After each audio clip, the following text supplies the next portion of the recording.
right, guys, welcome to the latest episode of Blood Money. Today we have a very special guest, Mr. Joey Kimbro. How you doing, sir? I'm doing well, Vim. Thanks for having me on, man. You know, the reason why I wanted you to come on the show is I've done a bunch of episodes with your friend Brandon Joe Williams, and he speaks about you so highly.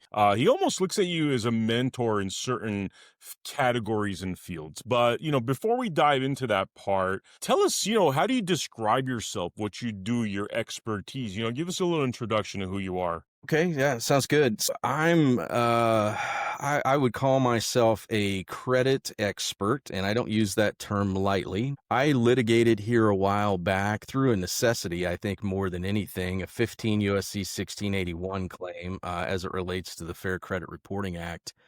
And I was successful there. It was kind of my first go around. I say by necessity because one of our friends, American Express, that we all know and love so well, had sued me in Indiana State Court, which is where I'm at. And then I turned that around and said, oh, fuck, I got to learn this or else. And then I turned around. I had 6 accounts with them once upon a time, 6 business accounts. So I turned around. They sued me for 1 in state court, which is still ironically going on 4 years later. And I ended up doing the other 5 accounts in federal court here in Indiana, in the Southern District of Indiana. So I've kind of cut my teeth on that space, and I stay in that lane. Now, I branch off with Brandon in some other areas. Some of his spaces, I'm sure we'll talk about negotiable instruments and so forth. But as far as the 15 USC 1681 claims, that's where I would say I would lay my claim to fame. I was very successful. If anybody has PACER, I would recommend that you get on the Southern District of Indiana, look up Kimbro v. Snap-on, and you'll see that case where I successfully litigated against Snap-on, Equifax, and Experian. And to this day, my credit score now has, I'm happy to say, about a month and a half ago, it's the perfect 850, which I'd never seen until that happened. And seeing several thousand credit profiles over my automotive dealership days when I owned 4 auto dealerships, I'd never seen it. I'd seen close to that, but that told me that I'm kind of on to something. So I did a lot of client work in this space as well. And then now I branched off and I'm teaching others through a credit cohort where I teach the systems and processes that I use. All right, I got to ask. So, now you're telling me that through lawsuits or through legal processes, you could basically attain a perfect credit. That applies to anybody, even though, somebody that's really screwed up on their credit? I mean, how does that work? Yeah, there's a process that I use, Vim, and that's kind of what so first and foremost, I'll back up and say what I would recommend anybody do if they're interested in going down this path.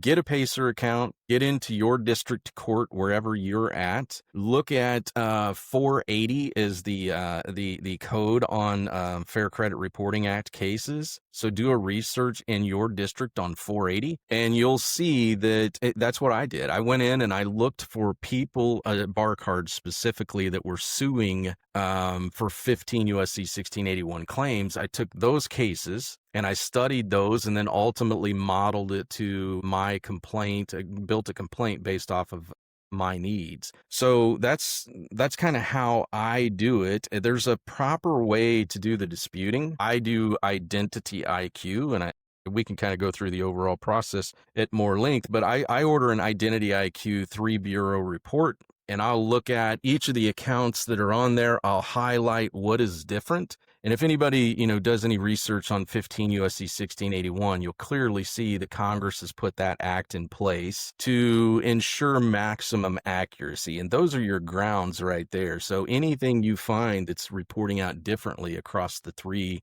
credit reporting agencies, that's how I dispute it. So I'll send a letter to each of the credit, Equifax, Experian, TransUnion, and I'll say, hey, pursuant to 15 USC 1681I, here are the discrepancies that I have on my credit profile. And then with the individual furnishers, I'll send out a letter to each one of them and say, hey, pursuant to 15 USC 1681 S2A, here are your responsibilities for these inaccuracies. So I'll do that. The law gives you 30 days to answer, gives them 30 days to answer and respond. You're going to get them one of 2 things. Either one, we've verified we're reporting it out accurately, which I love, or they'll just completely ignore you, which happens quite often as well. So then I'll create a second letter based off of that, and I'll send that as well. And then just following the process right there at that second letter is where I establish damages. And I found this out kind of the hard way is if you're going into federal court and you haven't been damaged in some way, why in the hell you're even there?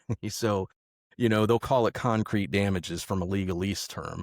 So you have to establish concrete damages. For me, it was a sizable loan that my lifestyle would take care of. Now, anybody I consult with, I'll tell them go apply for a car note, go apply for a home loan, whatever it is, get denied. Now you have the grounds. So I'll file the second letter. I'll establish damages. Could I ask a question real quick? When you say so you're saying that no loans are supposed to be denied? I'm not saying no loans are supposed to be denied. I'm saying if you're a 660 or below, you're a subprime candidate. So you're going to be paying an ass load of interest, which in Indiana, cap is 25% if you're 660 and below and you're a subprime. That's horrible, man. I mean, I used to do that. I had to buy here, pay here a lot. But no, I'm not saying that you can't be denied. I'm saying that you shouldn't be paying those fees if, in fact, they're breaking the law. So it's one of those things where I talked to my wife at the onset. We're in our 50s.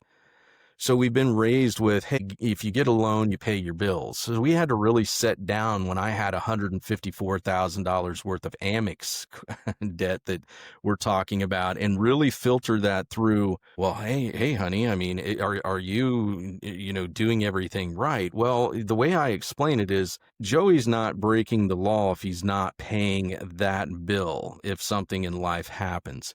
Versus Amex reporting out across 3 different bureaus, 3 different amounts is actually breaking the law. And I can cite that in 15 USC 1681 clearly. So who's at fault? Is it me for not paying my bills, or is it them for openly breaking the law after I notify them? So that's kind of how I look at it. And that's how I teach it. Now, you got to be careful because there are those folks that'll grab onto this. And then, there are folks out there saying I've found infinite money and stuff now too. So somewhat agree with that. But at the same time, you got to be very careful with that thought process. I'm one of those that says if you have anything on your credit profile that you don't want there, it can be removed. And I say that with confidence. Sorry about that, getting used to the buttons here. So, okay, that's really interesting to me. What I'm hearing is that, let's say you've been out there, you've really screwed up, you got a 500 credit, you got like 20 derogatories. You're telling me that you could remove every single one of those and restore somebody's credit to 850? Yeah. I'm not saying 850 specifically. It took me about 2.5 years to get to 850, but overnight when I settled with Equifax, I went to 818 with them as part of the settlement, and I went to 839 with Experian as part of that. Now, the other makeup, let's call it, to get to 850, it took a little while longer for let's call it the algorithm to catch up. So yes, if you have anything that is derogatory on your credit profile. And I'm very cautious about using that term derogatory because when you get in the courts, the attorneys are going to say things like derogatory and negative, and it doesn't matter. It's inaccurate. Inaccurate is the key word there. They're going to try to throw you off. I see this all the time with my cohort members. But yeah, if there is anything on your profile that should not be there, you have a private right to privacy, and you also have a federal right to ensure that it's accurate. And I can promise you that if I look at your profile, I'm going to find things, whether it's date opened, which is a big one. Amex may have April 1st with Experian. They'll have April 5th with Equifax and April 1st again with TransUnion. That right there, if they don't change it, is not maximum accuracy as the law reads, and you have now a justiciable controversy. And they don't think you know that. And quite honestly, the attorneys, I used to run leads in this space for a while too. And the attorneys will tell you that they get $1.5 million, they being Equifax, Experian, and TransUnion, of these disputes on a weekly basis.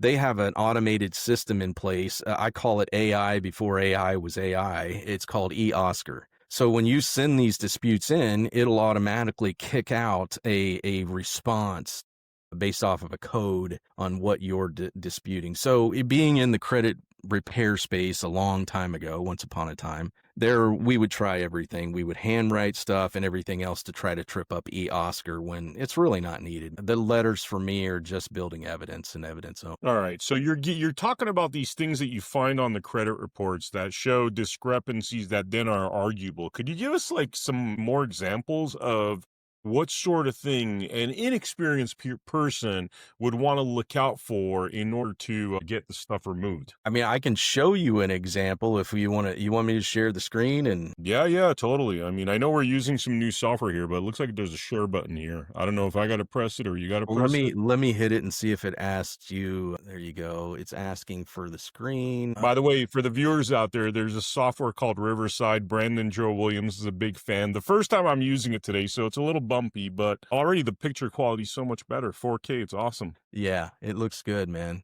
So let's see. Are you seeing my Yeah. screen? I'm seeing, hang on, there we go. Is that, there we go. Can you see it now? Yeah, I could see your desktop. I see your whole desktop there. Okay. I'm going to get past this part of it. This is what an identity IQ report. Yeah, I don't want to give out anybody's. And I actually just did a consult for this young lady today. Mm-hmm. So here's what you would see identity IQ. It's showing what her score is. And then now you're getting into the meat and potatoes. So I created this for her.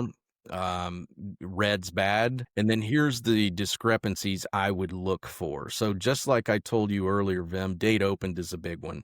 So Mhm. this Amex account right here is saying it was opened on December 31st. It's saying Experience saying December 1st.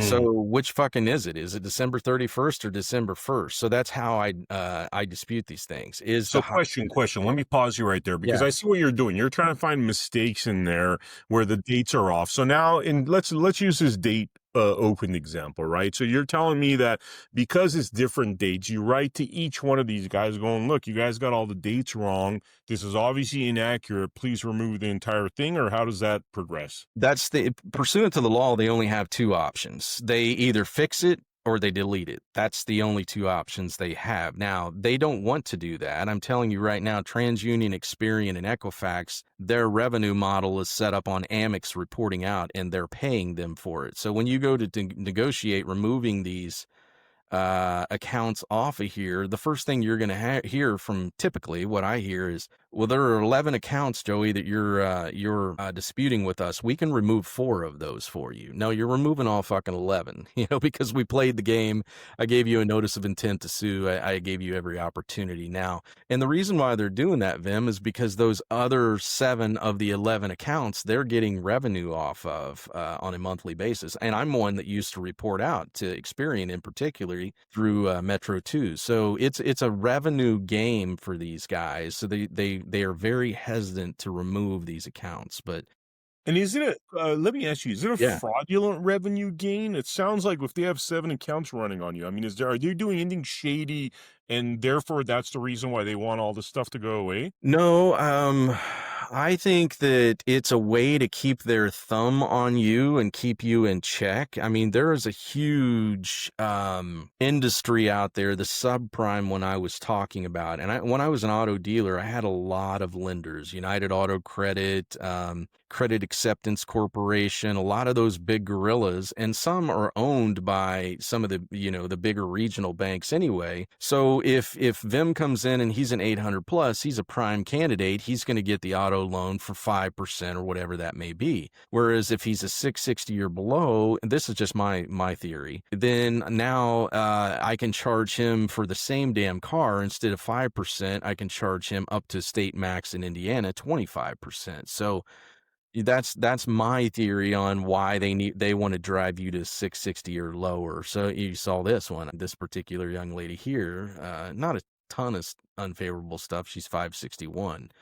So I think that's one of the things that I see. I can bring up another example here. This is in my credit cohorts that I build. I built it out for a fictitious avatar here named Raina Caldwell. I just came up with this, and it's how I start our stuff. But I created letters, and I can kind of show you, just walk you through one of the letters that I created for her to for my cohort to see how I build these things out. And I use LetterStream is the mailing um, platform for this, but this was a letter that I created for that fictitious avatar, Raina Caldwell, in my cohorts. So I just cap one. Here's what's going on. This is notice the principals, notice the agent. You see that in a lot of legal docs. I'm just letting you know, whoever in the fuck opens this letter up, you have the responsibility to get it to the proper persons. Account number ending in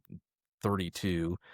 Pursuant to 15 USC 1681 S2B, I'm outlining what's going on. I'm telling them exactly what's wrong with it, and then I typically will give a government issued ID, proof of address through a utility bill, and then I'll also send a copy of the credit report. And again, this is fictitious. I made this up for a lady named Raina Caldwell, but I send this along with it, with the shit that's highlighted to them as far as discrepancies go. So they can't weasel out and say, they didn't receive something. So I'll send this entire packet, and then I'll get some type of a response back from them that says, pound sand, we've checked our files, everything's right, and so forth. So that's kind of just a very high level of what I do. But I don't know. Do you want to take a look at my credit cohort and kind of how I do that stuff, Vem? Yeah, totally. A quick question though. So you send the first letter. It sounds like the first letter you send, they're always going to tell you to pound sand. And then you send a second letter, I'm imagining. I send a second letter after I get their response or after the time of 30 days tolls, which, is the legal requirement for them to respond. So one of two things I'm either doing. I'm saying, hey, you had the opportunity to respond. You didn't.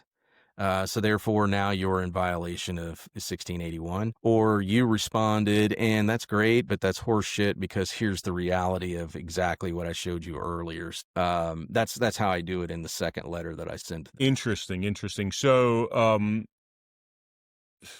if you want to show me what you're just talking about. Yeah, sure, man. Heck yeah. So this is I'll use Loom as the recording software for our credit cohort as we build it. Who the fuck is Raina Caldwell? That's just the kickoff video that I put together, just explaining, hey, it's a fictitious avatar. She's a mother in Indianapolis, a nurse, got 2 kids, blah, blah, blah. I made up this persona for her. And I wanted to do that when I was teaching this process because I thought, in the first cohort, if I take one of my cohort members and I build out for them, then I'm going to hear the other 8 people bitching and belly aching. So I thought, you know what? I'm going to build this out for Raina. And you guys can watch me build out the specific disputes and everything. So everything's color-coded here for a reason. Like the brown stuff is just general overview of kind of what my thoughts are, what some of the rules of the court are, and so forth. But if it's red in nature, that's a module and there's a call to action there. So that's a big ticket item where you're actually going to have something to do there. So in the first one, you can see we go through identity IQ overview. We do the dispute letter creation. They watch me create those letters for Raina so that they can walk side by side with me. Mm-hmm. And then I give an overview of letter stream and so forth. And as part of that, so I'll send those out on a Monday. And then the following Wednesday, 9 days later, we'll have a Zoom call where we all come together. And then I record those as well. So the pink things are the Zoom recorded sessions. You can see 3 hours and 28 minutes. We're on there for quite some time where we're going through everything and watching the build and so forth. The green stuff is just me, my thoughts that kind of get outside of the cohort that says, hey, I'm an 800 score. Here's kind of the crazy stuff that I think about, legacy matters and and all that other good stuff. So this is people that take your modules, your classes, where you're kind of it seems like as a group you're helping them getting together as a group and then individually giving guidance in order for people to be able to walk through the process of cleaning up their credit. Yeah, not only cleaning up credit, but as you'll find along the way, Vem, that, there's a lot of litigation here that because we're building everything for litigation, which ultimately they'll build out right here their proposed summons, civil cover sheet, and the actual complaint and stuff. So I stay with them through that process and hold their hand all the way through litigating these matters in federal court. So we'll do it through a private Facebook group here too. So I have two of them. I got, this is the Austin cohort from when I went out and spoke for Brandon out in Austin. I have 9 members of that cohort right now, and it's private. Nobody's in this group but me and the cohort. So I'll upload files. This is where we'll actually share stuff. Sonny's actually a good buddy too. He's a retired police officer who's going through it, and he's already settled out 5 of his 9 defendants in his too. So Matt's a doctor in Texas and so forth. So yeah, I have 2 cohorts going right now. One's about done, and then here's the second one now. I've got 12 members in it. So yeah, we'll share everything via the private Facebook groups. I'll do the Loom uploads there. I'll do the Zoom call uploads and stuff like that. So it's kind of our place that we get together and talk. Now, before we do that, I actually build out an AI agent for these guys. So this is one of the guys in the second cohort.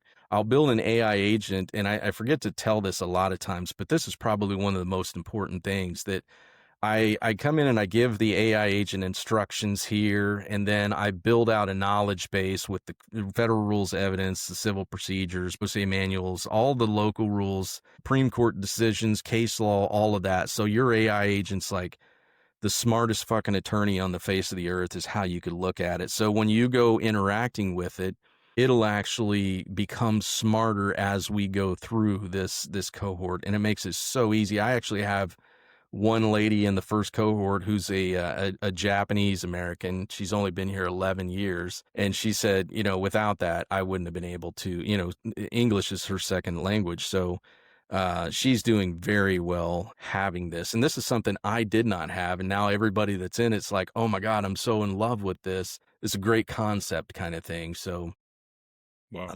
That's just like a 30,000 foot view of kind of what we do in the cohort. Okay, so for people that I have a general idea of what you're doing, probably more than a general idea, because I've hung out with Brandon for years and other individuals that understand this space. I mean, a lot of people are going to be looking at this going like, all right, like, how is this even possible? How could I go out there and do whatever I want, screw up my credit, come back, do these steps, and then get perfect credit or close to perfect credit? Could you explain how this is even possible to the total layman out there? Yeah, it definitely takes some, I would not recommend this for everybody. Anybody that's got any aversions to talking to attorneys, talking to judges, or getting in court in general, this is not for you. My wife is one of those, by the way. Knuckleheads like me, Brandon, and that mindset, so forth, that really don't mind it. It's tough to, I talk more people out of being in my cohorts than actually being in it.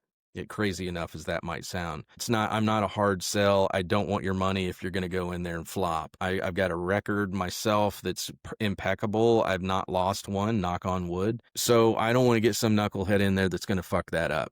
When I got Sonny in there, I was blessed, Vem, because here's a guy that's 46 years old, retired from Tampa PD just this summer. And if anybody's going to sniff test me, it's going to be somebody like that. Getting him in and getting him being the first person that's being successful naturally led to he and I having a lot of conversations, which is, how is Joey successful? And now how has Joey been successful for his clients building? And then now I'm successfully teaching you, Sonny, what is it that we have that we're doing different, maybe? And the first thing that we came up to was that we know how to talk to people, right? So he in law enforcement's had a history of being able to talk to people.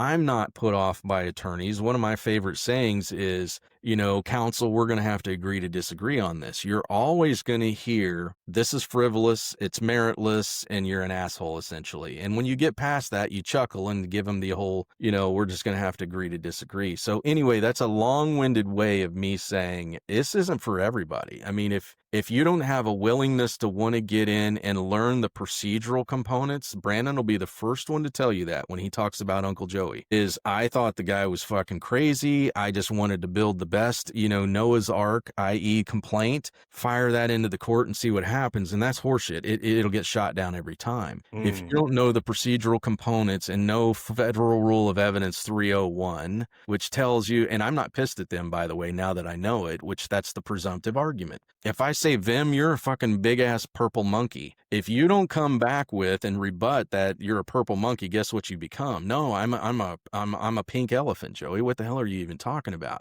But I'm using that as such a goofy example, but that's what the courts are set up on, is the presumptive argument. When the attorney says something, people get emotionally charged and they don't say anything, or they'll come back with some kind of a presumptive counter instead of facts, and it stands. If you read that rule, it'll clearly tell you what they're doing. The burden of proof is now on you because I opened up my pie hole and said something about you that you have to rebut that, or it'll stand as fact. And that's how people get beat every day. And then they start with that horse shit of the courts are a scam. It's ran by Masonic fuckers, which I am a 32nd degree Mason too. All full disclosure. Maybe that's the reason why I win. That's what Brandon gives me shit about.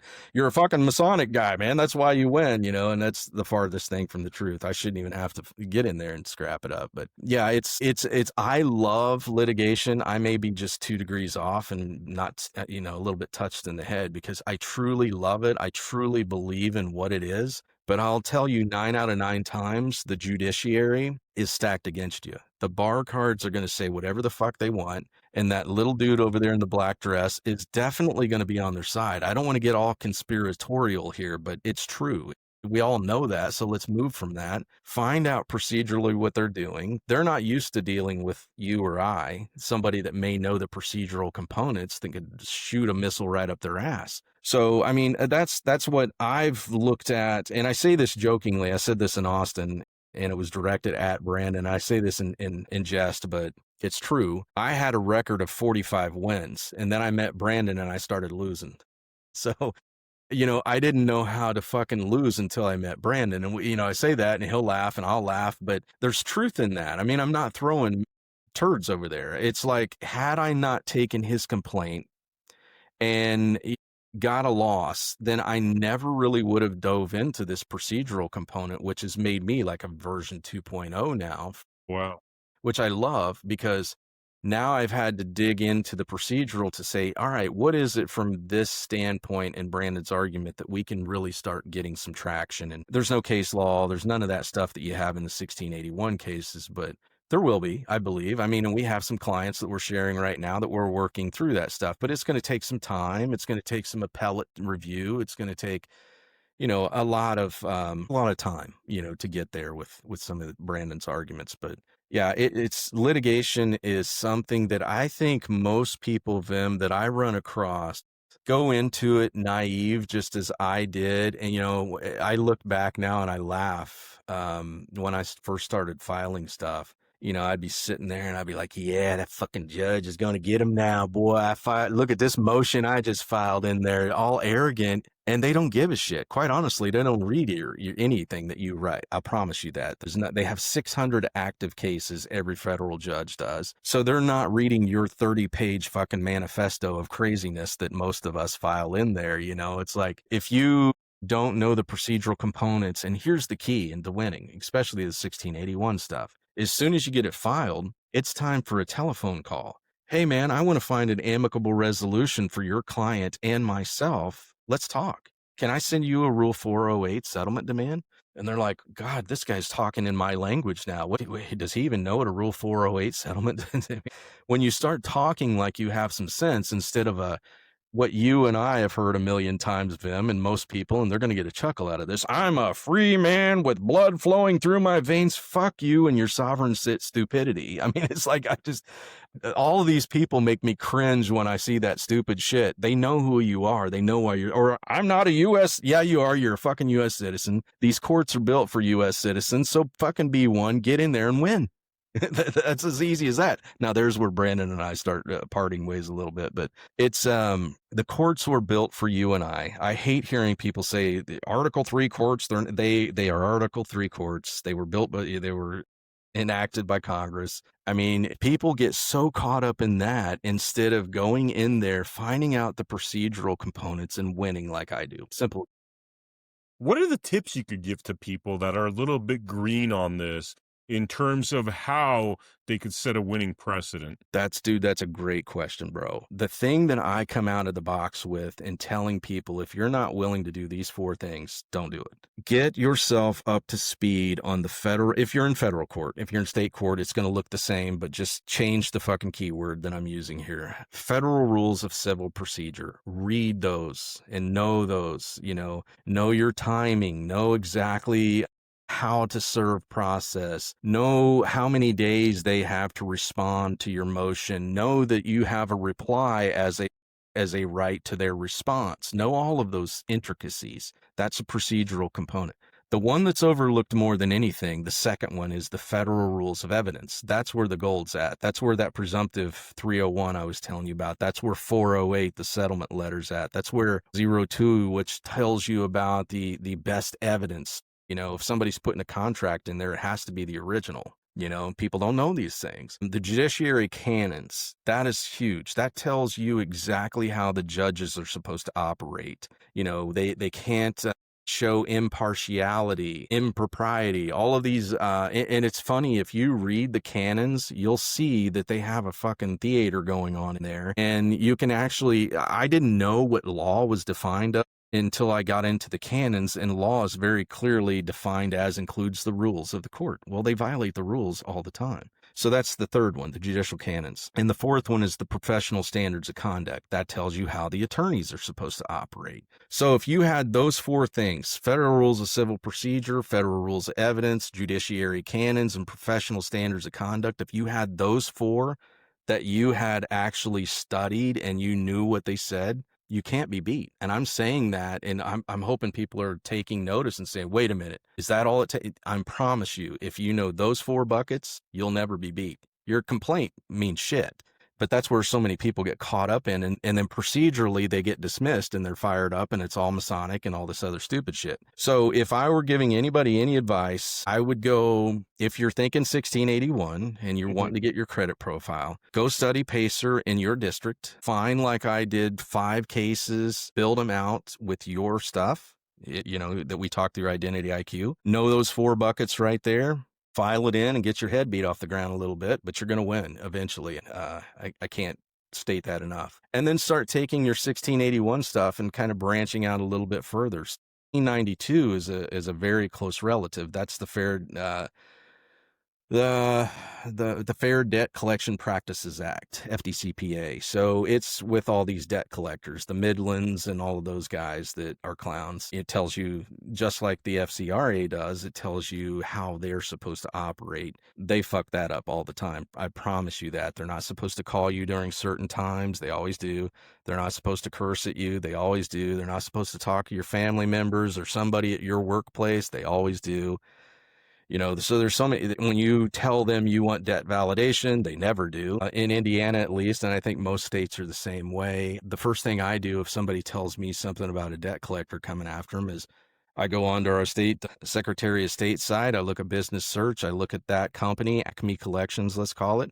And they either have to be licensed in the state or have a certificate authority. Guess what? None of them ever have. So the first thing, I send them across a letter and say, hey, man, can you send me your, first off, let's validate the debt. Tell me where in the fuck you got this from and how in the hell you even know my name.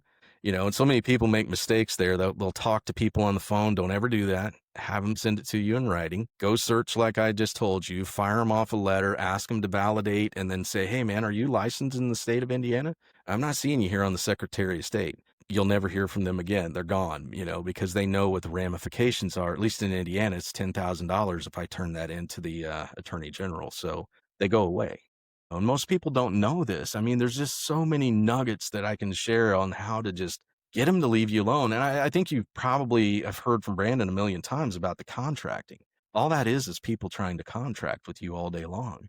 Some of it may be granted, rightfully so, but let's play by the rules. Let's use the law to our advantage. I'm not saying go out and not pay your bills. You'll never hear me say that. but we're going to do it pursuant to the law. And I guarantee you, I'm going to be okay at the end of it. Wow, wow. So, okay, you're saying how you and Brandon diverge on some things. It sounds like one of the things you diverge on is this idea of what a U.S. citizen is or what a state citizen is. Tell me, what are the things where you and Brandon don't necessarily see eye to eye and versus some of the things that you do? Yeah, I mean, as far as the licensing, let's start with the things we do, I think, which makes it easier to talk about. Like I said, at the onset, there's always people in my inbox trying to get us pitted against each other. And none of us should do that to each other. There are too many things that Brandon and I are aligned on, and truly we're wanting to see the best for, everyone, which is a great place to start. The licensing issue, I think that's horseshit. I won't have a driver's license. Now, how do you operate? Well, I have a passport. I go anywhere. I was to California last week. I'm getting ready to go to Miami in a couple weeks. So as far as me getting on a plane and stuff, not an issue. I got some pretty strong beliefs, as Brandon does, about the licensing. The taxing, I think that's horseshit too. I think it's clearly a voluntary thing, and I think too many people run right to the IRS with these, let me tell you all about what's going on in my life. I'm not one to hide anything, but like I tell some clients, when you get in court, the best thing to do is a little bit goes a long way. It goes that way with the IRS. The citizenship stuff, I'm a believer in the 14th Amendment. There's where we diverge. I think the 14th Amendment, for me, specifically, what I like about the 14th Amendment, I've used it, I continually use it to this day, is two components in there, which is access to the courts and equal protection of the law. That's what I like of the 14th Amendment. I don't give a shit about the whole black versus white and all of that. It was created for slave stuff. I don't care about that. Equal access to the courts, equal protection of the law. Those are the two components. And now people will misinterpret and think, oh my God, now I love punching that button, especially with Brandon and stuff. But the citizenship stuff, I was born, raised here in the United States. I think I'll die a United States citizen, so I'm not above. Now, people may have a different opinion about what that is, and I'm all for that, by the way. It's just I don't get too far in the weeds on this is an Article 3 court, they don't have jurisdiction, because, all of that stuff. I'm the opposite. There are other groups that, especially when you're talking about, which I can buy into, by the way, when you're talking about criminal versus civil, I live in the civil world. When we're talking about 1681 stuff, we're talking about completely 100% civil. So I'm always driving toward jurisdiction. I'm going to use jurisdiction any way I can. Hey, I'm here. Please accept my case. Let's jam. Whereas a lot of folks, especially when you're talking about tickets and criminal components and this, that, and the other, and I get this, by the way, they run from jurisdiction. It's like, hey, you don't have jurisdiction, all this, that, and the other. So I naturally understand why that's taken on. And I understand that jurisdiction is the biggest thing. If the court does not have jurisdiction, they can't hear your case. So there's a lot of people that will argue a lot of components of a lot of these things. And I think a lot of it's based off of they just saw the latest video on YouTube and now they've grasped onto that. And I think you probably know, of all people, Vem, if you haven't been in the courts, you don't understand what litigation truly is. And it's a game of theatrics, and it's all procedural based. I don't care what anybody says outside of that. You do need a solid complaint. Hence the reason why in my stuff, I build out proper evidence. I establish damages. I give a notice of intent to sue. So I've told my brother 3 times, hey, I'm getting ready to sue your ass off. And then I go. Now I go get the parties. Now I go get the jurisdiction established and we get it on. But even at that, I don't want, there's a lot of people that look at kind of what I do and they're like, for Brandon, for instance, we built out a case for him. I helped him. And that was one of the first things that we started jamming on, where he wanted $250 million in a black card as part of his relief. Now I've got him off of that. If you come into my cohort, we don't even talk like that. Please don't say that. I'm curious because I was along for that ride with Brandon. He was like, he was talking about unlimited card. He wants to spend $50 million a month on buying mansions and blowing them up. I love it, by the way. I love it. I'd love to buy Lamborghinis and blow them up. I think it goes with my ethos, But what was wrong with that whole situation in terms of him expecting a unlimited black card? Well, I think, I heard all that stuff too. And, I'm going to draw a little stick figure and send it to him and bill him $1 million on his black card, every month too. So, we had visions of grandeur, but The complaint was solid enough. The ask was just crazy because it's one of those things where they know. Now, there's that whole school of thought when you get into the negotiable instruments and the Federal Reserve window and all that stuff that, there's that school of thought that says, well, who gives a fuck anyway? They're getting paid. And, and again, here's the guy coming from the auto world that I can tell you from a dealership standpoint, I never hit the Federal Reserve window. None of my lenders, to the best of my knowledge, ever hit the Federal Reserve window. So I'm not saying it's horseshit. I'm saying there's no proof. And I live in a world of proof where I have receipts around me all the time. So a long-winded way of me saying, if Amex would have taken that and accepted that, I know that as vocal as Brandon was, and I had to get him to kind of be quiet there for a while. When you're sharing all your stuff as we're building it, you're telling them exactly what you're going to do. And I think you know what I mean there. So it's like if they let that go through, then there's going to be tomorrow 35,000 more people coming through with the same damn complaint. I promise you, because he would have fucking done it. Yeah. Hey, look what I just did. Infinite money. I got a black card, you fucks. And everybody, it would have Like definitely decline of Western civilization overnight because of Brandon. Yes. I don't know how good that would serve mankind to give everybody a black card and just say, go get blow and fucking planes and stuff. And I don't know. I think there's part of me that says that just wouldn't work for society overall, man. Mm-hmm. Yeah. Yeah. So, okay. Now, in terms of the credit repair, you actually provide this service like you're showing. I mean, do you want to talk a little bit about that of like, how people get in touch with you, how much something like this would cost, what it would entail? Yeah, I can tell you the price is going up now. Honestly, when I went to Austin, Brandon invited me to come out to speak. I don't think that I was even on the radar. I was helping him, glad to do that, had my own little thing going on the side. But he's like, hey, bro, me and Cam have this event going on in Austin. I would like for you to come and speak at it. Okay, cool, no problem. So I did. There was never any intention for me to do any kind of pitch. It was in the back of my mind, and I'd built out a landing page, but I really wasn't 100% sold. My wife's like, if you don't, with what you know and what you can do, you're crazy for not doing it. Well, anyway, I talk in 3 days, people came up out of the woodwork and just said, dude, you're very passionate. You're well-spoken. I can tell you've got receipts. You're showing them all along the way. Are you going to pitch anything? And I said, hold on to the end. I think I'm going to. So I did. I pitched a 10K offer. I took 39 Calendly invites.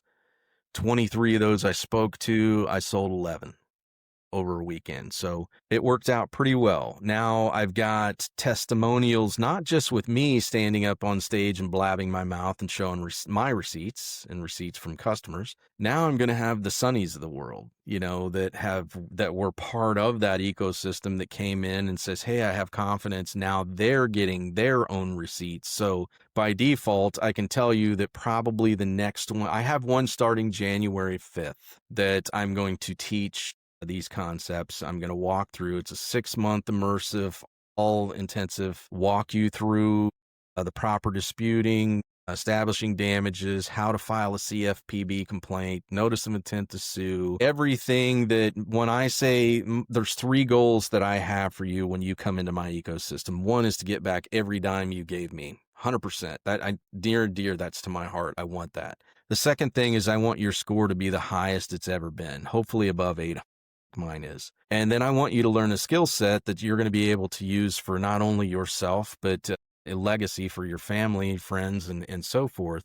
And then there was a fourth component that I didn't even know that was even in play that Sonny actually and I kind of found out together as he started negotiating. It was the JP Morgans, the Discoverers, the Santanders, the alleged debt they thought that he owed them. He's now negotiating that away because he had damages. And I'll use an example there. It's kind of funny, as he's calling me and we're kind of working through these things. And all right, here's what the attorney conversation was and blah, blah, blah. And they're notorious for saying, well, what are you going to do about the $11,000 you owe my client?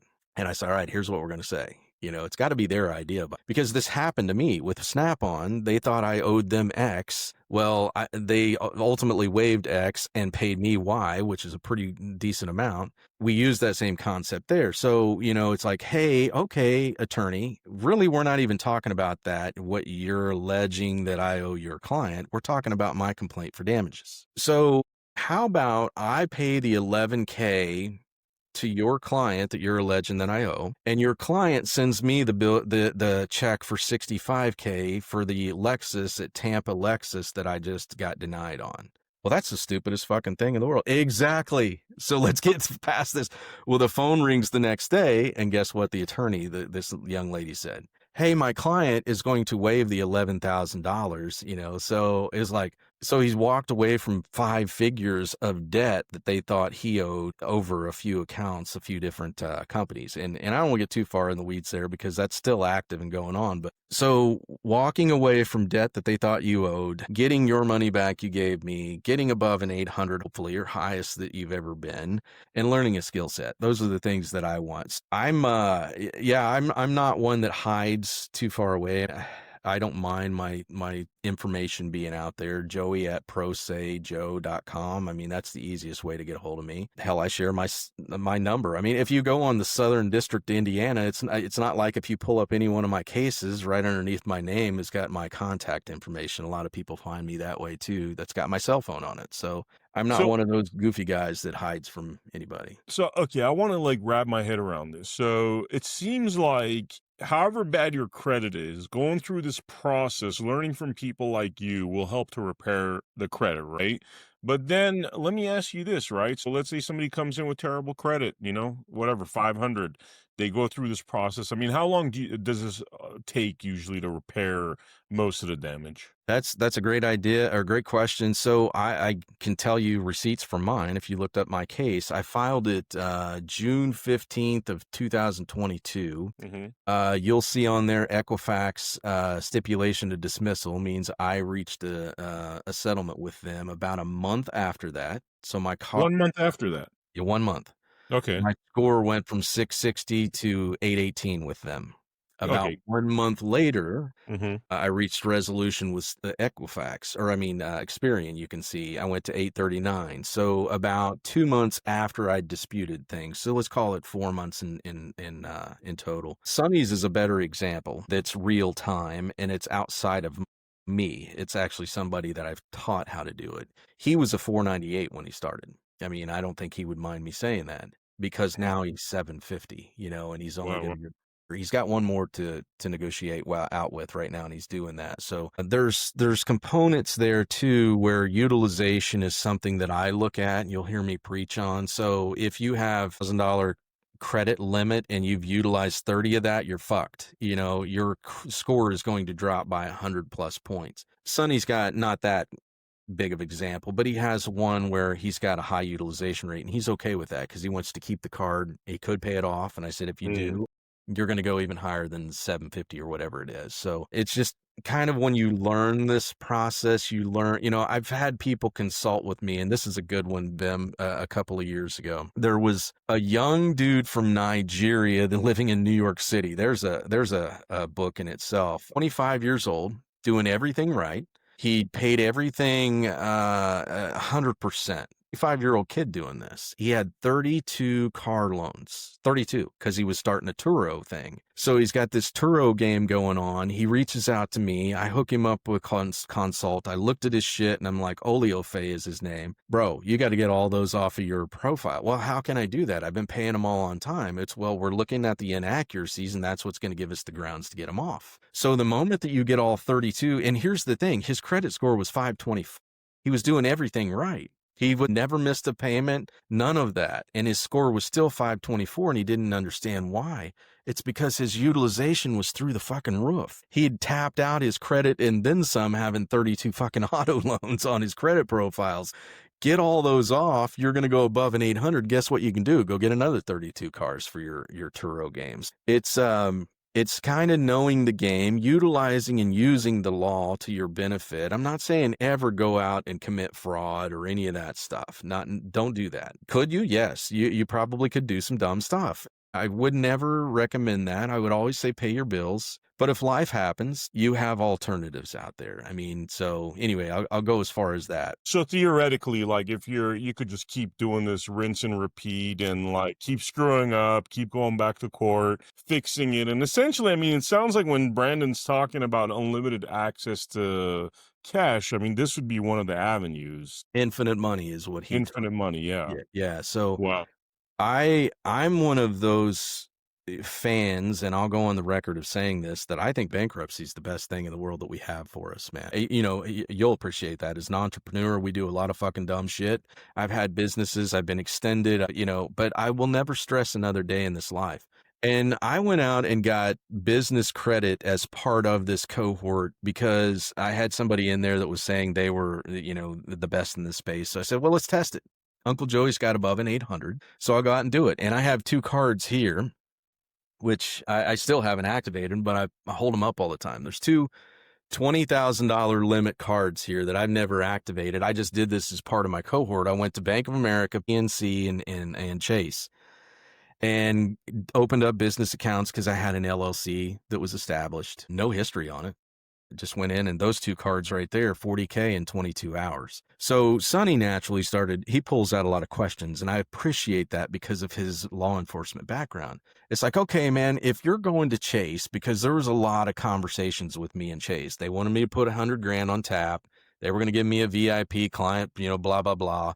We were now talking to their merchant services. I was doing 100 and something a month. They're going to, you know, front me a little over $1 million. So Sonny's like, well, if you did 100K in ads and you started really kind of, because I've never ran one. Every time Brandon puts something on there, people reach out to me. So it's been organic in nature. But if I did something like that, and the question is, would you pay Chase back the $100,000? And my answer is an indefinite fuck yes, man. Yes.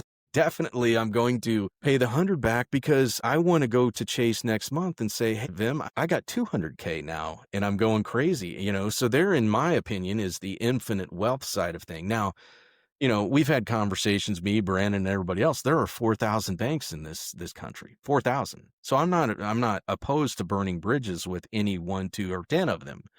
You know, with 4,000 of them out there, if something goes wrong, absolutely I'll walk away from that and go reinvent myself over here and not worry about it. So if the wolves come, and they might, then I know how to properly litigate. I know all of those things. So part of the process and learning the litigation side of things is protecting yourself and all of that. But I'm never going to go, and you'll hear me say that, and I live by this. I'm never going to go in with the intentions of screwing Chase or anybody else out of 100 stacks. It's too hard to reestablish a relationship with another bank. So why would I want to do that? So now there are those out there that, hey man, I'm going to go out and get myself known with all 4,000 fucking banks. Well, good for you, man. I mean, I'm happy for you. I just, I don't want my life to be, the rest of my days fighting in court about goofy stuff. You know, it's possible, but not something that I'm actually desiring at all. So I want to use the courts to my advantage. If something goes wrong, you know, if whatever that is procedurally, I think I'm going to be okay.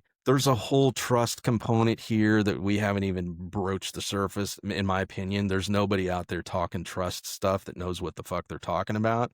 I have been a trustee with 3 different estates now for old ladies. 2 of them have passed. 1 of them is my mother-in-law. So I know it through the trustee's eyes, and I don't want to go down this path because, man, we could talk for 3 days on trusts and stuff. But what I know now, having Which, been, by the way, I would love to have you back on subsequent episodes. That's I mean, good. I've done maybe like 5 episodes with Brandon. I could tell you're one of those keepers. Like we just every few months we got to get together. But I would love to have the trust conversation on one of these episodes. It's a great one, man. Yeah, because too many people look at, just like as I've shared with Brandon, even just like the complaint for 1681, they'll look at that, and I'm calling it Noah's Ark. They'll do the same fucking thing with trusts, and they think, oh my God, I built the best trust. Okay, great. What happens whenever you're fucking gone? Your trustee is the one. I was the one that had to go learn this stuff because the little old ants had no idea what they were throwing in my lap because I didn't know what they were throwing in my lap. So I had to go learn trust law from the trustee standpoint to navigate those waters. And I can tell you, dude, the banks don't know shit about trust law. The financial advisors, I damn sure know. I had to cuss him, and he's one of my Masonic brothers, Andy. Fucker, send me my check, and the other one is the attorneys. So when you go out there as the trustee, you're in a fucking pond of a place where people don't even know what the hell you're even talking about. So somebody coming to me and saying, when I go in there and kick open the door and say, hey, I'm here to collect, the bank saying, oh, well, I need testamentary papers. And that goes right. Testamentary papers? What the fuck kind of retard are you? That's for probate. We're not doing anything probate. I'm the trustee for this. It's like, they don't even know what they're saying, man. I mean, it's like, anyway, a whole other episode. It's funny because it seems as though these I call them bar agents because I think they're agents of something very foreign. Yes. Almost hinting like they're treasonous actors, maybe, whatever, bar agents, Yes. They don't know much, it seems like. It seems like we think the layman thinks, oh, lawyer threatening whatever, scary. Joey Brandon, and I would put myself in that class where to me it's kind of like, no, dude, let's rock and roll. Like, you guys don't know what the hell you're talking about. Are they crippled by their own education that leaves out a lot of the information that you and Brandon know? I think they're crippled by their ego. I think they're not used to seeing you, me, and Brandon in the pro se capacity as somebody that actually has some intelligence that starts speaking in a procedural manner instead of I'm a free man, blood flowing through my veins kind of dumb shit where you get labeled a sovereign citizen and they just all ignore you. I think they're used to talking to their own kind. I know that for a fact. So they go into it very lethargic. They're the laziest fucking group of people I've ever said, and I'm saying that with all the love I can muster there. They just throw shit across and they're not used to you or I that can look at it procedurally and say, this isn't going to work. This is way fucked, So they're used to getting away with that with their own attorney base, because here's why.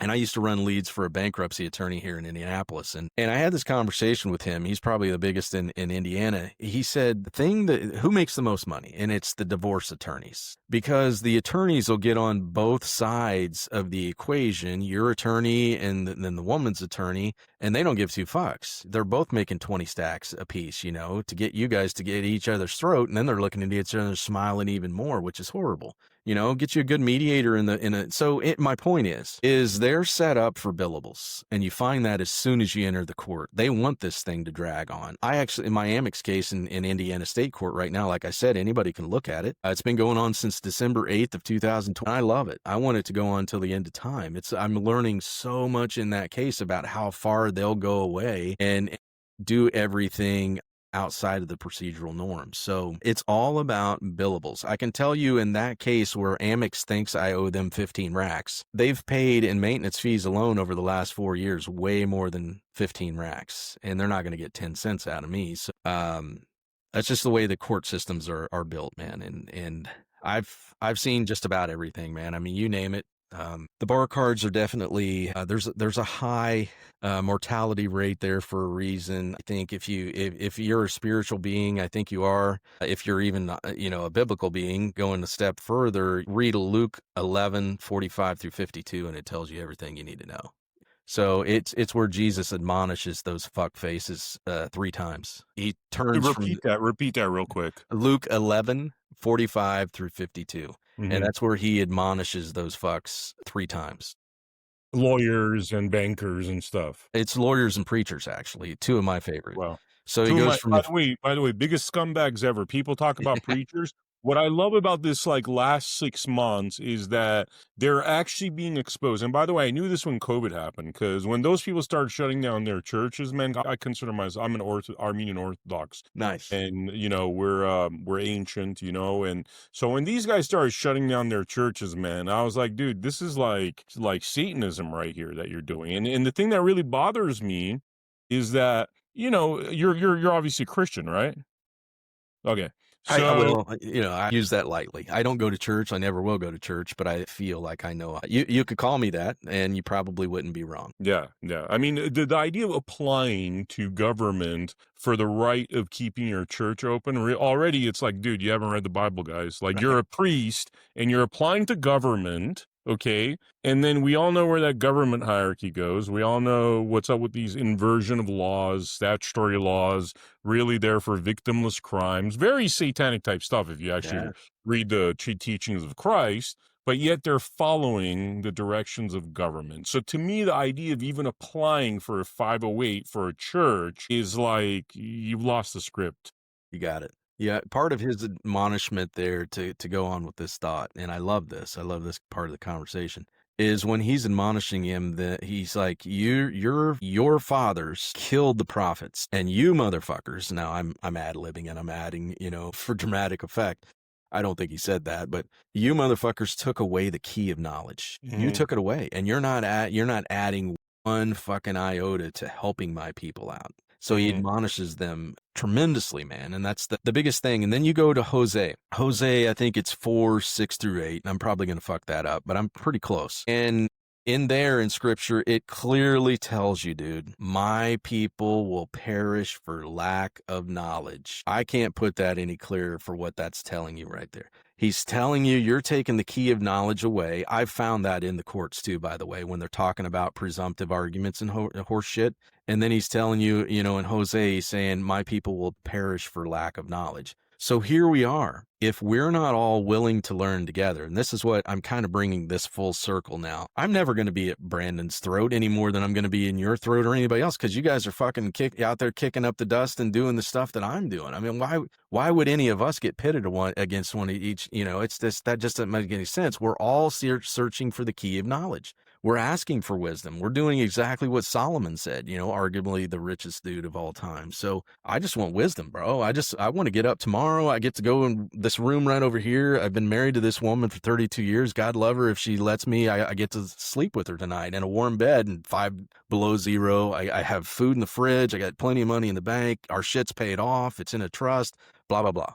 Kids are happy. I have 2 grandchildren now. I mean, I don't need any more, bro. I mean, it's crazy. So anyway, I have zero. I'm probably the most respectful person in a court. Even when I talk to these fuckers I can't stand, when I get on the phone with an attorney, I truly want to go through them. And this is the fastest way to get to the client, because you're not going to be able to pick up the phone, Vem, and call Santander. I promise you that. This is what I was telling Sonny, as he was getting wound up and I had to bring him back down. What do you want, bro? What's your why? We need to figure that out here real quick. I want to win like you. Okay, now we can get aligned. You got to use that person as the advocate, not only for them, but for you as well. You're going to talk to them. They can pick up the phone and be on, with Santander in 30 seconds, which that's funny. If you look at Sonny's case, and he's in the Middle District of Florida, if anybody wants to look, Sonny Farrow, Farrow. So if you look at his case, and this is why I do a power of attorney with anybody that comes in the cohort too. So on October 1st, he gets the main attorney call him, Mr. Farrow, frivolous, meritless, and you're an asshole. Remember those things I keep saying. And he laughed, just like I instructed him to do, and he got past that guy. And, we're going to file a motion to compel arbitration. That's the favorite one they like to do, all the credit card companies and any lender. So they did, October 1st, and these are receipts. And I'm not bullshitting you. You can go in there and look. October 1st, they filed their motion to compel arbitration. I see it. I'm trained to look procedurally at their horse shit. I see 3 things right away that they're doing wrong. And I said, Sonny, send me these 4 things. I'll build it out. I'm going to upload everything to chatbot. We're going to have a really good session. I'll have you something in the morning. So then you'll see on there the motion to strike on October 2nd. October 3rd, we've reached a settlement. We're good. So you have to come at them with the same as you're posturing. And that's what people don't understand. Just because they said they're a motion to compel arbitration, who gives a fuck? Who are you? You come back at them with all the procedural issues that they got. Then they put the water cooler boy in there because Carter's ego can't handle this anymore, knowing he just got kicked in the fucking nuts. So they put Kirk or whatever the hell his name was. And then on the 3rd, never mind, guys, we settled. That's what perfect is supposed to look like. So people will get in there and they want to bump dicks with the attorneys. That's not me, bro. I'm going to find out what they're doing wrong. I'm going to point it out. I'm going to give them a chance. Say, hey, man, let's get this fixed. But I truly, man, this is the 2nd chapter of my life. I've been in the corporate world. I've owned a ton of businesses. I've now kind of switched gears, and this is what I enjoy doing, man. And I think I'm good at it. I go on and say that all the time, that I'm the best, and I truly believe that. Brandon thinks you're the best, man, I and I mean, appreciate that. you're sounding like the best. So, Yeah. last question I have now: Yeah, bro. could a lot of this is going into court necessary? Could this be fought on paper, or should people that are doing this process just get used to the idea that they're going to have to get in the courtroom? They got to prepare themselves. Yeah, I think there's a whole school out there, and it's funny. I'll see this on Brandon's page sometime. You guys don't know, and it's administrative and blah. There is no such thing. I think the administrative part of this is doing the letter writing and sending and building your disputes and everything. And I think that's great. You're building evidence along the way. That's the administrative process. And I'll use an example I think is really good. I'm taking on property taxes in the state of Indiana right now. So last year, my wife's trust that owns our house and my mother-in-law's trust that owns her condo, we get mother-in-law gets us 22% property tax hike. Joey's wife's trust gets a 17% hike. So I naturally, most people don't look at this, but when they get that assessment in the mail from their county assessor, they just kind of glaze past it. But in little print there, at least in Indiana, it'll tell you what the basis was of why they did this, and then it'll give you, instructions on, hey, if you don't agree with this, you can file appeal. Well, guess what Uncle Joey did? He filed the appeals. Filed I think it's Form 130. Well, then that gets me in front of the assessor and her board. And I'm like, well, wait a minute. This is like me being in front of my wife who told me to fucking do dishes this morning and I didn't do dishes and now I'm appealing to her. This just doesn't make any sense. I'm sitting in front of the lady who just, so now it goes, they've sent back a Form 115 telling me go fuck myself. And then now I have to file a Form 131, which is to appeal to the state of Indiana. That is administrative process right there. If I would have skipped any of those steps and went straight to litigation, which is where I'm naturally inclined, the 1.0 version of Joey, 2.0 says, you know what, I'll play the whole fucking game. And then when my request for relief there will not be to just keep the taxes where they should be, which honestly, they shouldn't be at all. I'll be getting them as a request for relief to removed. So that's a long-winded way of me saying I don't believe. Now, they could prove me wrong and say, you know what, we're just going to remove your property taxes. I think all of us know the reality of what's going. We're going to go all the way through. I'm going to appeal. They're going to say pound sand. I'm going to go to get in front of the state of Indiana now. They're going to say pound sand. I'm telling you it's a RICO thing. You're not taking the property that I paid on, blah, blah, blah, blah, blah. And then we're going to have a that is now when there is a justiciable controversy. We can't agree on these things. They're saying they can raise property taxes 22%. If mother-in-law doesn't pay those next year, guess what? It goes for tax sale, something that her and my father-in-law paid for how many years? And now because they don't pay $1,000 in property taxes or their estate, now you're going to come take it? What kind of fucking gangster shit is that? So anyway, that's the administrative process right there. I just unrolled it for you, and I'll probably be in tax court here soon. But 1681 is the same way. You've got to build it. You've got to tell them what they're doing wrong, just like Jesus did in the Bible. Tell your brother 3 times. I've not seen anything yet that has successfully administratively worked outside of those one-offs, like for the debt collectors that come along that you can shoo them off, like I was saying earlier. Validate the shit. Tell me where you're licensed in the state of Indiana.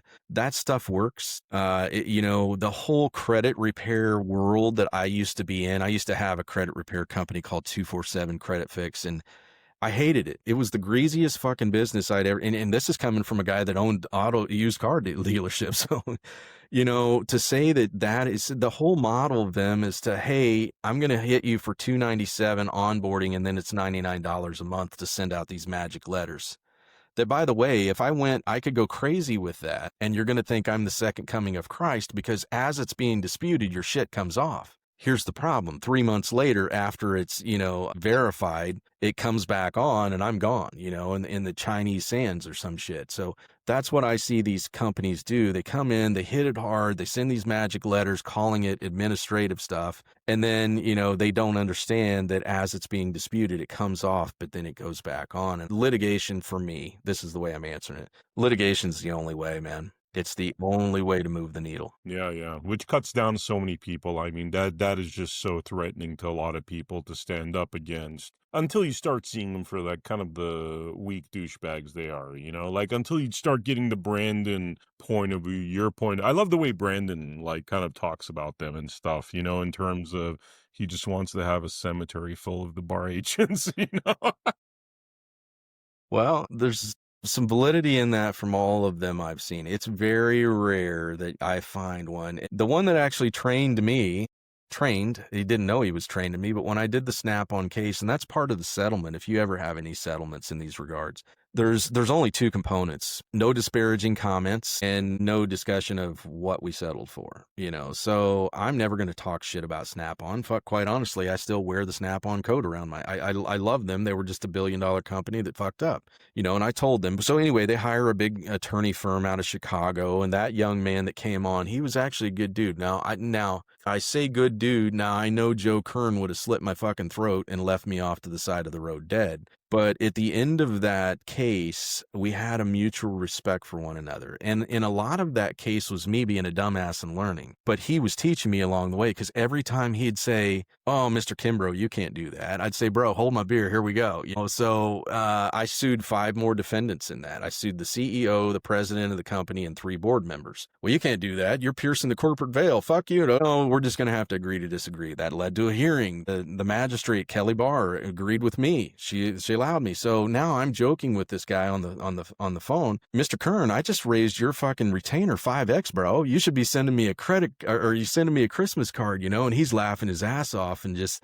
"Well, there was some read across there, Mr. Kimbro, but yeah, we did okay." And I know you did, you fuck, and I'm happy that you did, but so there are things that at the end of that, I didn't even know what a settlement conference was. I had no idea until he said, "Hey, why don't we do a settlement conference?" And I'm like, "Well, shit, bro. All right. Yeah, whatever." And there's a whole process there. You got to go, and it's a Zoom call, and the magistrate comes on, Kelly Barr, and everybody there has to be able to write a check. So it's me, Joe Kern, and Mike Walsh, who's the senior vice president of Snap-on. He's there because he's got to write a check if his mouth overrides his ass. We sent our settlements, before that, 7 days prior. Well, shit, mine was like 16.75 million is what I was asking, and they were like 0. So we didn't get anything in the hour and a half we were in that settlement conference. And, at the end of that, the magistrate says, "Mr. Kimbro, we're just not going to reach a res." I get it. "Thank you so much, Your Honor, for the court's time." 1 week later, we settled. It was one more phone call. It's like, "Hey, bro, let's get this thing done," and we did. And they came with an amount. I settled. They said they're going to hang my picture up in there as public enemy #1 in Chicago. All this is joking, by the way. Maybe it is. I don't know. I may never be able to go to Chicago and go to Snap-on's headquarters, but I think they're a great company. I think he's a great attorney. You're not going to hear me say that too many times, but it was the one that taught me how to do this stuff. And for that, I'm forever grateful. And as fate would have it, I had this young dude in my community, Tim Branyan, who is a 35-year-old veteran, came across, "Hey, man, can you do that for me?" So that naturally, we did the same thing. You can see that case, Southern District as well, Branyan v. Experian et al. And he sued 8 defendants in that. I say we because if you read about the 6th docket entry, you'll see where the court's telling me to stay the fuck out of it. They're not going to tell me again, kind of thing. I've been told that a few times. So it's like, "Hey, man, you're going to have to do this. They're going to know I'm part of it." Anyway, the funny thing about that one is, you'll hear me say this in a lot of open stuff, is Experian's attorney got on the open record in a hearing and said, "Mr. Kimbro is starting a cottage industry and Experian's not going to have any part." And at the end of that call, after we made the magistrate fall in love with Tim, "Mr. Branyan, were you a veteran?" "Yes, Your Honor." "2 tours." "Any commendations?" "Yes, 2 silver stars," and I'm sitting over there just copping wood because I'm making them hear all of this. All the attorneys on the phone call are hearing this love fest between the magistrate and my guy. So at the end of that, we settled with JP Morgan and Equifax, I think it was. Anyway, there's no love lost with Experian. They don't necessarily like me, and there's good reason for that, but just fix your fucking shit, man. If you're listening to this, fix your shit and stop fucking with people, and I'll go away. But I don't think that's going to happen. None of that. Man, Joey, this is awesome, brother. I would love to have you back on. You have such a wealth of information that I think our viewers will love. And, certainly I want to take your credit repair situation and go through that myself. Maybe we could even track that and show, how dude like me's doing it. Yeah, that'd be cool, man. That'd be awesome. Be cool to Yeah. do. Awesome, brother. Awesome. For the viewers out there, by the way, Joey, did we forget to mention anything that's worth mentioning? Your links, anyway, you already gave your email address, but if you want to repeat any of that stuff for the Yeah, viewers out Joey at prosayjoe.com is the easiest way to get a hold of me, man. I mean, shit, I don't even care about sending my cell number, man. I mean, shit, you got it. 765-437-8451 is my cell. If you're going to send me tit pics, that's okay. But if you're going to be a dick, I say this often, it's easy for me to block people. So just don't be a dick. If you're going to reach out to me and you got good reason to, man, do it. But don't tell me about your foreclosure and get me crying and all that other shit. There's plenty of that happens. I like to keep it in the credit space, man. If I branch off, it's probably Brandon only and some of his stuff. I would hate to. The thing that I would tell somebody that's going through, and God, anybody that's going through foreclosures, that's horrible, or anything that was a result of just this crazy world we live. I would say, man, learn all you can about those 4 buckets I was talking about. Not a huge fan of Dr. Graves, only because he's a practicing bar card in the state of Florida. I don't think a lot of people, but I'm not going to disparage. I'm not going to talk shit about him. I think he has a product out there that's a really good baseline, creating evidence kind of a product.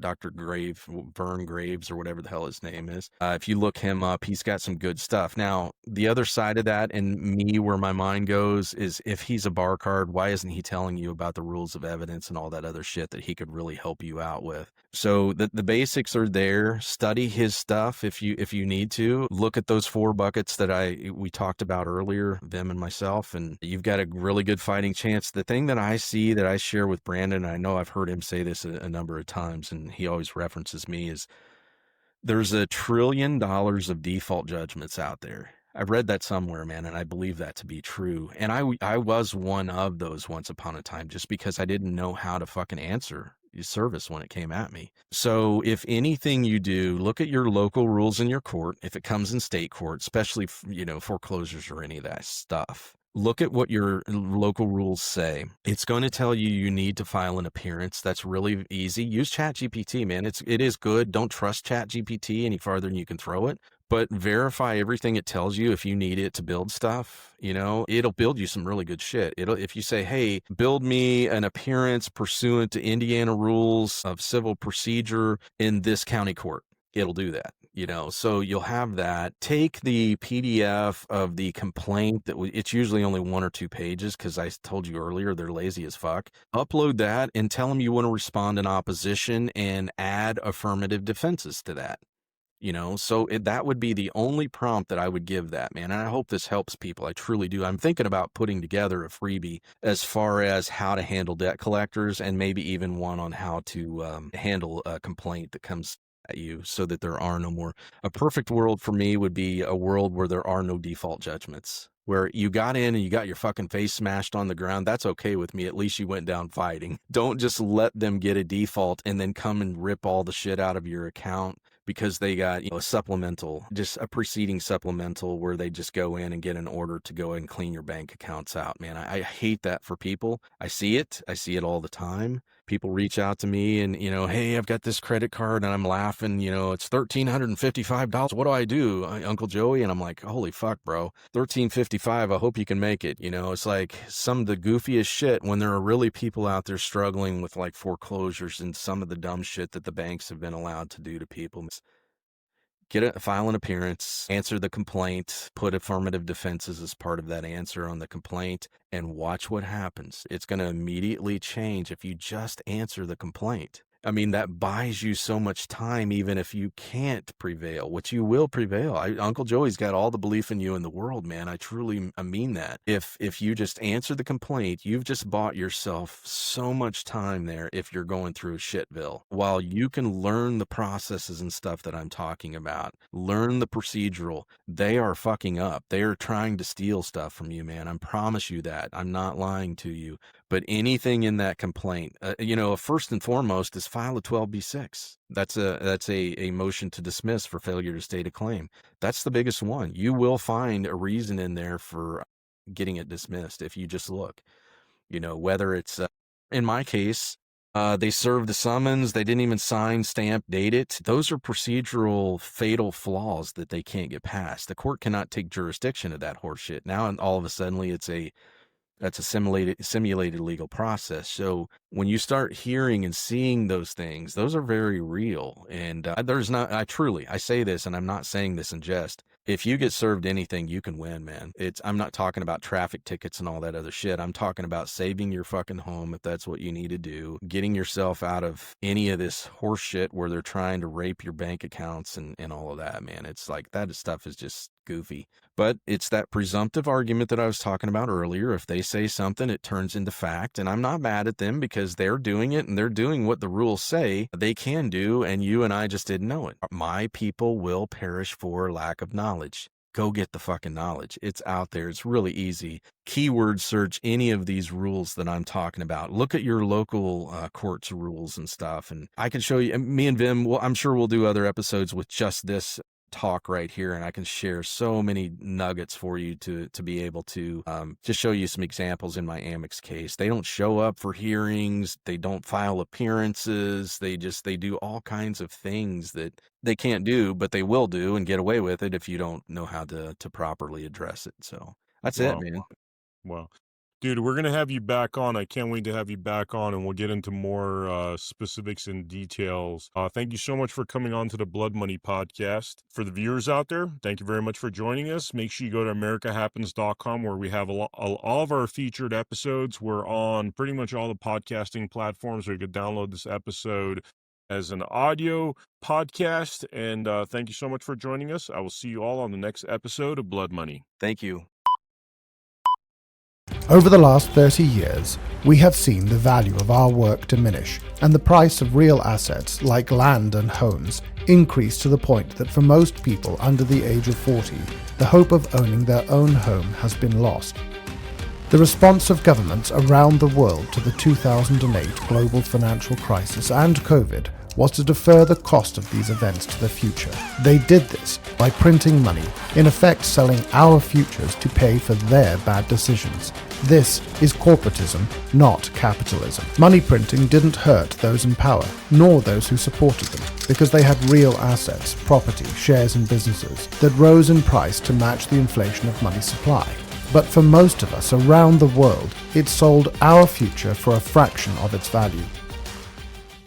In response to this, a mysterious figure known as Satoshi Nakamoto created Bitcoin. He wanted to create a currency that could not be printed on command, thereby devaluing our labor. A currency that could be traded electronically between people without intermediation, allowing all of us to participate fairly in the economy. But if you tried to buy your groceries with Bitcoin, you'd stand at the checkout for at least 10 minutes, probably hours, waiting for the transaction to process, and the fee would cost you more than the carton of eggs and bag of apples. Bitcoin's limitations meant that it stopped being considered a currency in 2016 and was instead called a store of value. But it opened the door for someone to create a genuine currency that nobody controlled, but everyone could use. That someone is us. We created the Gajumaru blockchain and the Gaju currency. The Gaju is real money you can use, whether that is to buy a loaf of bread, pay for a haircut, buy a t-shirt, in fact buy or sell anything. It is a currency for everyday use. On Gaju Market, anyone can buy and sell any legal goods or services, just like you would on eBay, but at a fraction of the cost. Like Bitcoin, Gajus are mined on a computer. Unlike Bitcoin, mining Gajus does not require specialized equipment, nor huge power supplies. During our protected rollout, you can mine this on everyday computers, like the ones that sit in your home doing nothing for most of the day. We are working to get millions of people like you to mine the Gajumaru and be rewarded with Gajus that you can then use as real money. At the end of 2026, the Gajumaru will open to public mining. By then, we will have brought together millions of people like you to mine the Gajumaru. This will create such powerful combined computing capacity across so many millions of people that the Gajumaru can remain highly decentralized. enabling an economy for the people, by the people. To make all of this possible, we offer a variety of mining packages that combine all of the software and services you need on our website, gajumining.com. The software is simple to install, and there is a step-by-step guide that will get you mining and participating quickly and easily. You can buy those packages now. You can start mining the Gajumaru and being rewarded in Gajus now. Select a suitable mining package from the gajumining.com web store. Install and activate the software on your device and start mining today. This is an opportunity to be part of a movement to restore our humanity, our dignity, our sovereignty, creating a better future for everyone. For the first time in thousands of years, you will directly benefit from your work, your ideas, without being taxed by intermediaries or needing permission to be part of the global economy. We believe that capitalism is I win, you win, we all win, not I win, you lose. That's corporatism. We refuse to pursue venture funding that would demand we play the corporatist game, and chose instead to grow this movement by giving everyone the opportunity to benefit from their contribution to the movement. Just like being able to mine Bitcoin in 2008 or 2009, getting early access to mining the Gajumaru now allows you to mine the greatest number of Gajus and benefit most from being part of this movement. We want to share that with you. We want the whole world to be part of this. We want everyone who cares about our future to get on board and take this from a movement to a reality. We want to see an economy for the people, by the people, now. Join us. Put your fingerprints on humanity's story, our history.